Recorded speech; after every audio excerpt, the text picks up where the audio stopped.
progressive decentralization of the office to the province and also to the district. At the moment, the Office of the Auditor General has presence in all the 10 provincial headquarters, except in Southern Province, where the provincial office is still in Livingstone. Then in terms of our mandate, this is provided for under Article 250. So Article 250 is divided into two parts. The first part talks about, or should I say, defines the institutions that the Office of the Auditor General is supposed to audit. And the second part looks at the types of audits that the Office of the Auditor General is mandated to undertake. So in terms of what kind of institutions we are supposed to audit, the Constitution says we should audit state organs, state institutions, we should audit provincial administration, local authorities, we should also audit institutions that are financed from public funds. We also audit the stores of government and also the shares that government holds in companies. So that is the mandate of the Auditor General in terms of the institutions that we audit. In terms of the types of audit that the Constitution allows us to carry out, Article 251C provides that we should be able to carry out financial audits, we should be able to carry out value for money audits, we should be able to carry out IT audits and forensic audits and any other type of audit. So you will notice that in terms of audit of government institution, the mandate is wide ranging. All right. Okay. Now, we obviously the main conversation we're trying to have and establish is understanding what this campaign is all about, which is the Accountability Matters campaign. Could you tell us what you aim to achieve and what this campaign is really about? Thank you. What we aim to achieve through this campaign is really to shed more light and share with our listeners how they can actively mechanisms that citizens can use to report some of these misuse of public funds that they can witness in their communities. So through this campaign, we hope to share more information about the public finance management systems and how the various stakeholders can continue working together. All right. So when was this campaign launched? Is it just getting launched or has it been around for a bit? So the campaign is just getting launched. We only got started very recently, last week, in sharing some of this information. So the campaign will run for some time, probably to the end of the year. And we'll continue sharing this information as time goes by. Okay. All right. If you're just joining us, we are chatting with JCTR as well as the Auditor General's office on accountability matters. Stop the abuse of public funds now.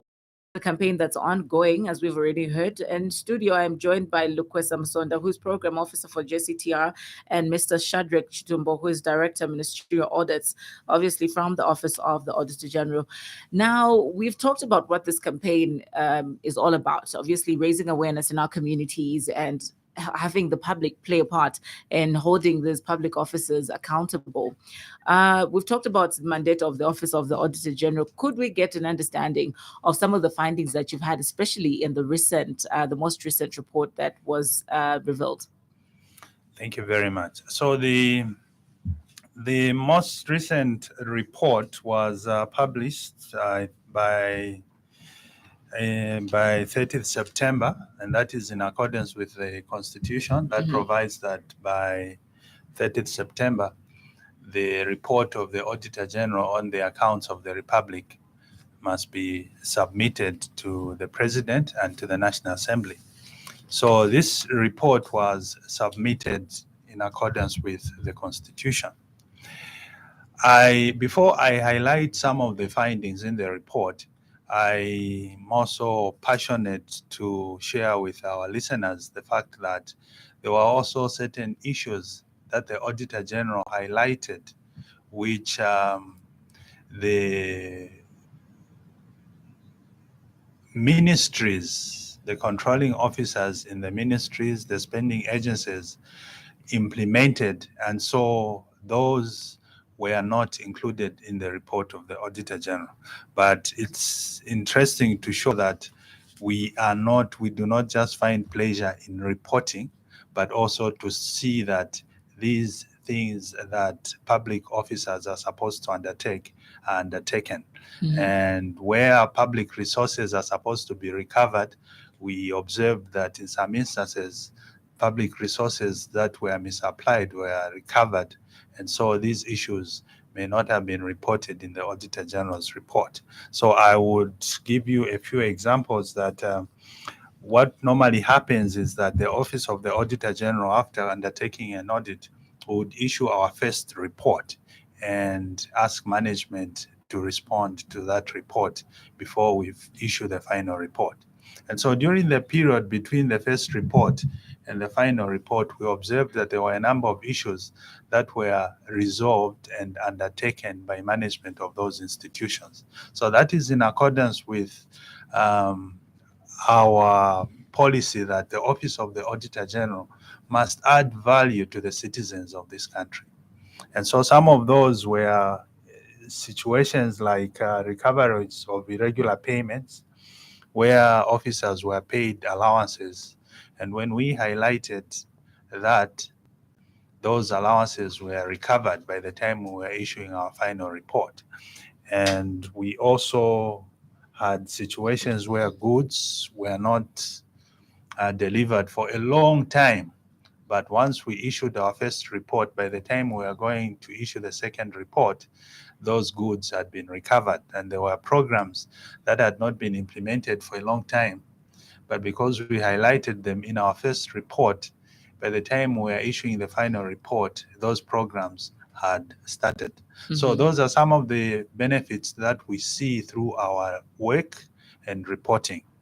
However, in terms of issues that were included in the Auditor General's report, there were several issues. I will run through them and would pick major findings from a few institutions.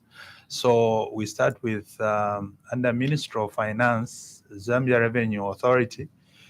It in the Auditor General's report, it's reported that the Zambia Revenue authorities failed to collect tax arrears in amounts totaling 87.8 billion kwacha. In terms of there was some coal bond cover that were unaccounted for to the tune of 52 million kwacha. There was also failure to collect taxes on various imports, which amounted to 68.9 million kwacha. There were instances where there was declaration of new return for mineral royalty tax, and yet about 140 million kwacha should have been declared. There were irregular refunds of VAT to the tune of 3.5 billion kwacha. So the Office of the Auditor General takes interest in revenue because without revenue, there will be no expenditure. So even as we talk about expenditure, we must make sure that revenue is taken care of. So in terms of the Ministry of Agriculture, for the Ministry of Agriculture, we observed that there was failure to follow bidding and evaluation guidelines. There was delay in the supply, delivery, and distribution of fertilizer and seed. We also observed that farming inputs were issued to beneficiaries who are in formal employment. So the idea is that these programs are supposed to benefit those that are not in formal employment. But Auditor General's report observes instances of beneficiaries who are in formal employment. Under the Ministry of Mines and Minerals Development, we observed failure to collect outstanding area charges to the tune of 29 million kwacha. We also observed unlicensed entities and individuals who were conducting mining activities. We also report on failure by mining companies to submit production returns. The implication of this failure to submit production returns is that we, as a government, we will not know how much they produced, and so how much what they produced is worth, and so we cannot determine how much tax is due from these productions. Then under the Ministry of Finance and National Planning, again, we observed that there was low charging of betting license fees, resulting in under collection of 11.3 million kwacha. There was also underutilization of developed services like automation of systems in government, but these services are underutilized. We also report under Ministry of Lands and Natural Resources failure to collect revenue on issued bills and demand notices in amounts totaling 21 million kwacha. Under the Ministry of Home Affairs, we observed and delivered motor vehicles. We observed that out of 10 motor vehicles for which a full amount was paid, 5 motor vehicles were not actually delivered. Under the DMMU, the Disaster Mitigation Management Unit, we observed weakness in relief supplies distribution and accounted for mini meal in Lusaka and the Copper Belt. There was continued delay in the completion of the Simon Mwelwa Lane market. Under the Ministry of Home Affairs and Internal Security, we observed irregular payment of housing allowances to officers that were living in government houses. We also observed that there was failure to deliver materials in amounts totaling 3.9 million kwacha. We also observed that the prison infrastructure across the country is dilapidated. So that is reported in the Auditor General's report. Under the Ministry of Local Government, we observed that there is continued stored works on markets, bus stations, and we also observed that there are some fire tenders that are broken down and have not been repaired for some time. Under the Ministry of Community Development, we observed that there were beneficiaries who collected farming inputs twice.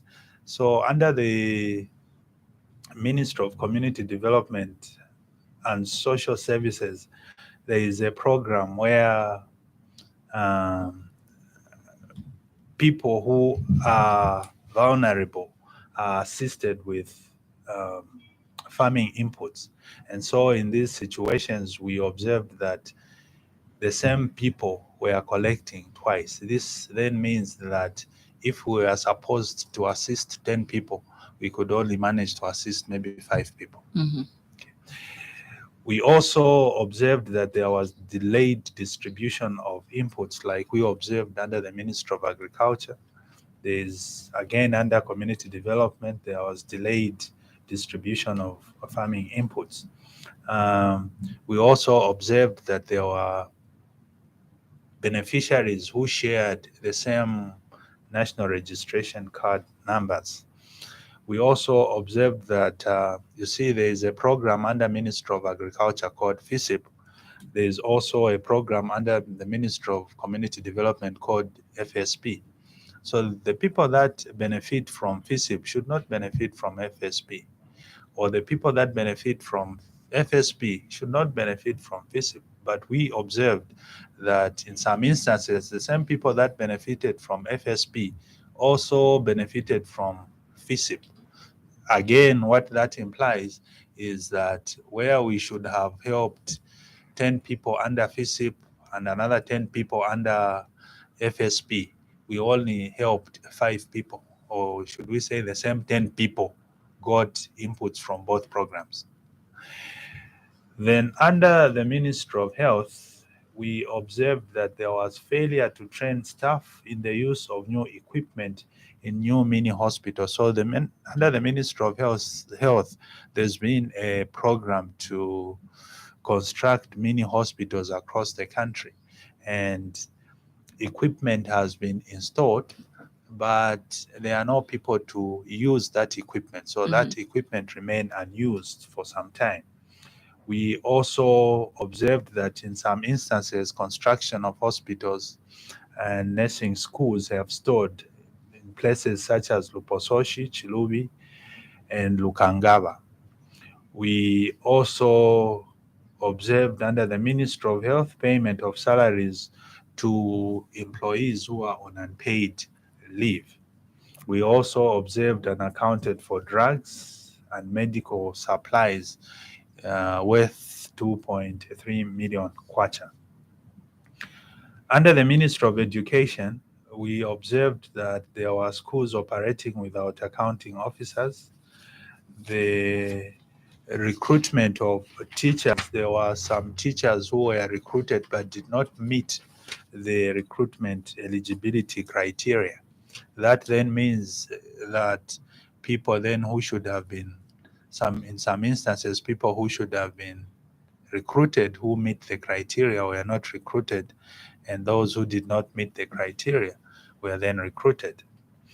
There was irregular payment of allowances. There are allowances called rural and remote allowances. So there is a criteria for places that qualify for payment of such allowances. However, in our report, we have highlighted instances of officers who were operating in places that did not qualify for payment of such allowances but were paid. There was also understaffing of schools. There were in a number of public schools, there were no libraries. There was a shortage of desks in schools. We also report under a program called Zambia Enhanced Education Program. We report that there is delayed connection of electricity to the constructed schools. Then under the Ministry of Youth, Sport and Arts, we observed that there was failure to recover loans that were given to some youth groups. Under the Ministry of Fisheries and Livestock, we report that there was failure to procure bulls for artificial insemination, and yet these were programs that were planned and funded. There was also failure to meet the targets that the ministry set itself for immunization of animals. Then finally, under Ministry of Transport and Logistics, the Auditor General's report highlights unaccounted for motor vehicles. It also highlights motor vehicles that are on RATSA database, but not on the ministry's databases or registers. The report also highlights instances of government motor vehicles registered in private individuals' names. So, in brief, those are some of the findings, the key audit findings that are in the Auditor General's report. All right. Well, that's quite a mouthful and a lot of organizations being found wanting, no? So now, I mean, do tell us, after all this information has been gathered, you did say it goes to the first phase where it's the first report. So the first report goes to the organizations, I'd like to believe. So what happens? How long is it between the first and second report? Okay, so what normally happens is we issue the first report that we call an interim management letter. And this report, then we give them a maximum of 15 days. We give the controlling officer, the permanent secretary in charge of the ministry, or the controlling officer in charge of a government department. So we'll give them a maximum of 15 days within which to find the explanations and documents that we may not have seen. Once they do that, then they write what we call a management response. So we go to verify those responses, and where information is sufficient, then the issues are dropped. However, where information is not sufficient or it's an issue over which the ministry cannot do anything within a short time to correct it, we then escalate it to what we call a draft audit reference paragraph. Now, that simply is a letter to the controlling officer notifying him that these are the issues that the Auditor General intends to put in the Auditor General's report. And then those are the issues the controlling officer is asked to confirm whether they are accurate or not. So where he thinks they are accurate, the controlling officer will then indicate that they are accurate. And the Auditor General consolidates all such reports into what we call the report of the Auditor General on the accounts of the Republic. So you will see that in addition to that 15 days, the DAP is given 3 days for the controlling officer to confirm. So that gives it about 18 days. But in addition to that, there is interaction when the audit is ongoing. Preliminary queries are raised and management is asked to respond and provide clarification. So you will see that there is enough time to make amends. So if issues reach the Auditor General's report, it means that those issues could not be resolved during this time that the Auditor General is conducting an audit. Okay. All right. Well explained. Now, JCTR, obviously, your campaign is aimed at having the public help in just making sure that people are held accountable for these public funds. What would you say are some of the implications of misuse or mismanagement of public funds that, he has highlighted in the report that we've heard so far?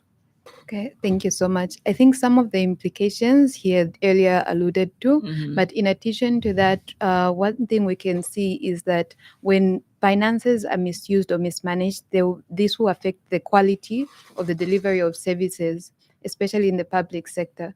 So when we talk about how finances are being managed, really it's how we are trying to achieve our national development goals, and for us to achieve those, we have to ensure that our public resources are prudently utilized. So I think some of the implications of some of these misuses really affect some of our vulnerable groups. As earlier mentioned, there was one finding that relates to some civil servants being included on a social cash transfer beneficiary. That really loses out on people who are actually vulnerable and really deserved the kind of assistance they could have received at the time. And you see that some of the groups of people who will be greatly affected by being left out of some of this assistance that is being provided. So I think the major implications really comes down to how it affects people's lives on a day-to-day basis. Given our available resources, how can the most vulnerable groups of people be assisted as intended in the initial plans? Okay. Now, after these findings have been gathered and all of that, and you've shared with us the report, what can we expect as terms of action to address these issues? I think that is something that every Zambian, usually you hear, oh, well, teachers that are not qualified were hired. Do they get fired? Do they get arrested? What are some of the things that happen post the report? So after the report of the Auditor General is submitted to Parliament and to the President, it's tabled in Parliament, and there is a committee that is assigned to interrogate the findings and the controlling officers for these institutions that are cited in the Auditor General's report. That committee is called the Public Accounts Committee. And I wish to encourage the listeners to, I think, follow the proceedings of the Public Accounts Committee on this report. Those proceedings are currently running, I think, on National Assembly TV, Parliament TV and radio. Those proceedings are running live, so they can follow. So the idea is that during the sitting of the Public Accounts Committee, the controlling officers appear in person and explain why these issues were not resolved, why there were such irregularities in their institution. At the end of that deliberation, the Public Accounts Committee will then issue recommendations of how that is supposed to be dealt with. If it's just documentation that was not provided, the Public Accounts Committee would await the Auditor General to go and verify such documents. But if it is action that management needs to take, then the Public Accounts Committee makes that recommendation and they give that institution time, after which the Auditor General's office would go and confirm whether that action the Public Accounts Committee has recommended has been undertaken or not. At the end of that, the Auditor General writes what we call a PAC verification report. The PAC verification report would then feed in the outstanding issues report. That report will be a consolidation of all the issues that have not been resolved, that are still outstanding in each of these institutions.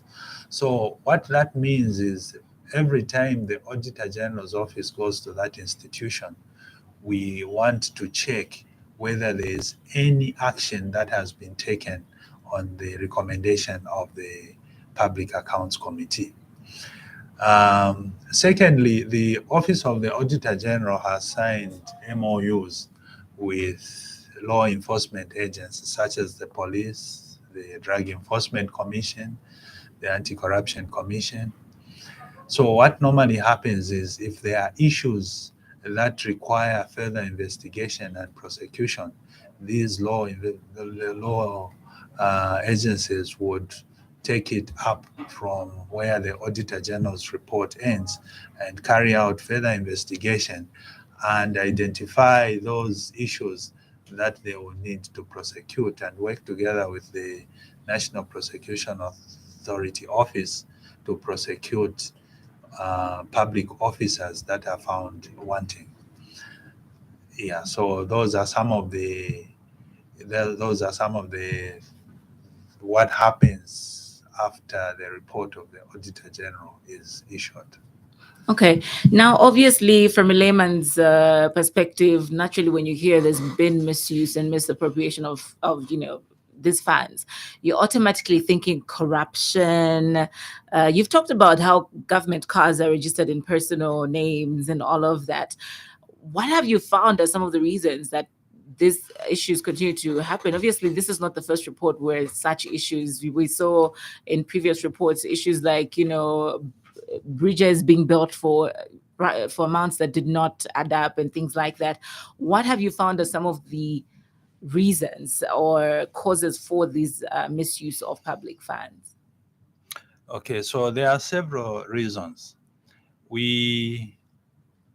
In government, it's said that the government has some of the strongest controls, and I think it's true.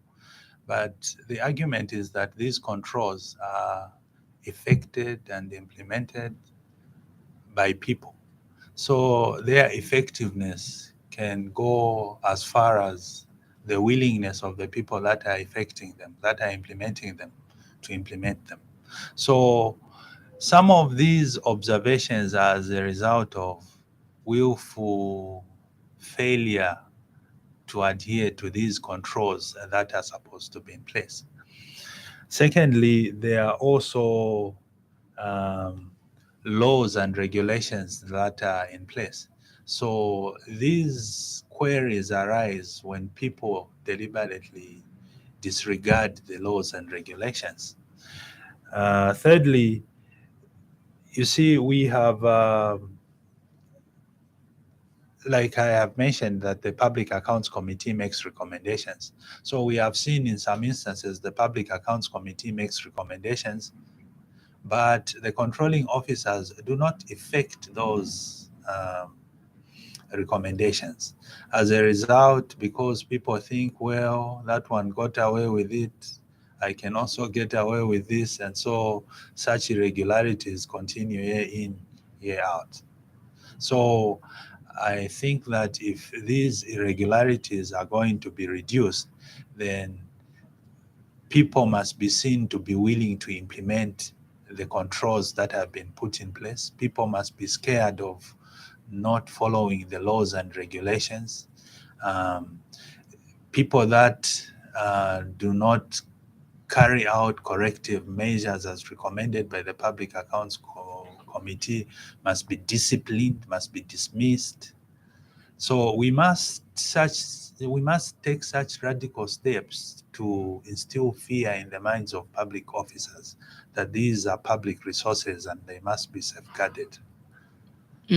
So here is a picture. In school, they punish you, they put you in front of an assembly, and you're publicly humiliated. We've seen this with these ministries and things like that. But you're talking about one of the reasons this continues to happen as the people not, doing what they're supposed to do. Where is this gap between your office? And you've talked about how you're working with anti-corruption, the police, and all of these organizations that should carry out their mandates, which is making sure, for example, if it's corruption, you're arrested or whatever way you're going to be dealt with. Where is this gap between your office and these units that should be working to make sure that these things do not continue to happen? Because like you said, clearly some people are not being punished, no? Isn't it so? Yeah, so that is an interesting question. I'll tell you, however, I'll answer the question like this, that in a place where, or in a country where financial controls are not very strong, then the type of audit called financial audit is a major audit. And so in a country like ours, where like you have, we have observed in the report of the Auditor General that there are still these irregularities that border on failure to follow controls. A financial audit then becomes the major audit that is going to be undertaken until such a time that controls are observed and the irregularities reduced. Then after that, then the type of audit then that becomes more relevant to such a setting is a value for money audit. Because then we are trying to establish whether the programs that the government is undertaking are effective, whether there is economy in the procurement, and whether there is efficiency.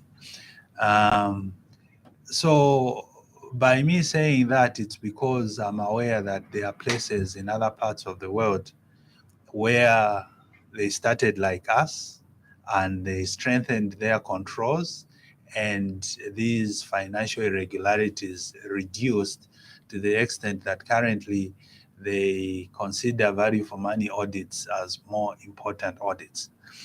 As long as we continue with the current trend of having a lot of irregularities being highlighted, then financial audits will continue to be the mainstay in Zambia. So in terms of bridging the gap, what I would say is that we will then continue carrying out financial audits, and you may have noticed that I think earlier last month there was an indication that there is a reduction in the number of irregularities. So actually the Office of the Auditor General did the trend analysis to show which findings.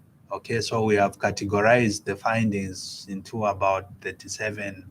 So we noticed that there was a downward trend in about 25 and an upward trend in about 12. So we continue to follow the trends in these categorizations and highlight the fact that these are the areas that require more stringent controls. All right. Okay. I wish I could go and ask one by one. Like, so the ministry, what are you going to do about ZRA? why they're not collecting these taxes. But all the same, we'll continue to have this conversation. If you're just joining us, we're in the dying minutes of our program.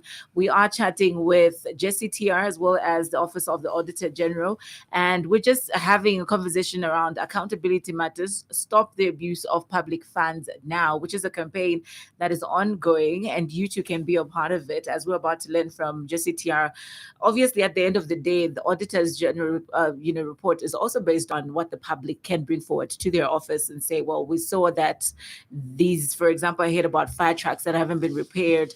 I imagine they too can bring stories such as that to their office and they can learn about it. But how else can the public be a part of this campaign and get involved in making sure that there is no abuse of public funds?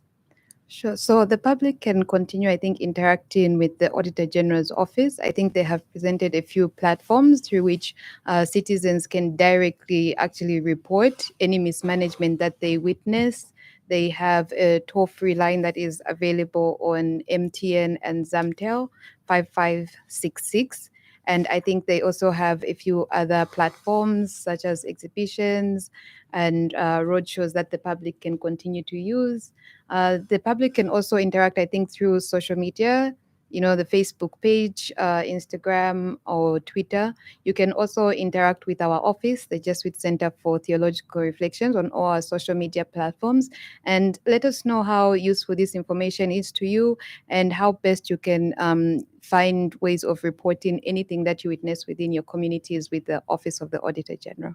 And how do we know it's worth, taking to this particular office what I've witnessed? Could you give a scenario of something that I witnessed and I feel like this should be tabled by this office? I think another aspect to remember is an encouragement for citizens to always be active in the projects that are going on within their communities.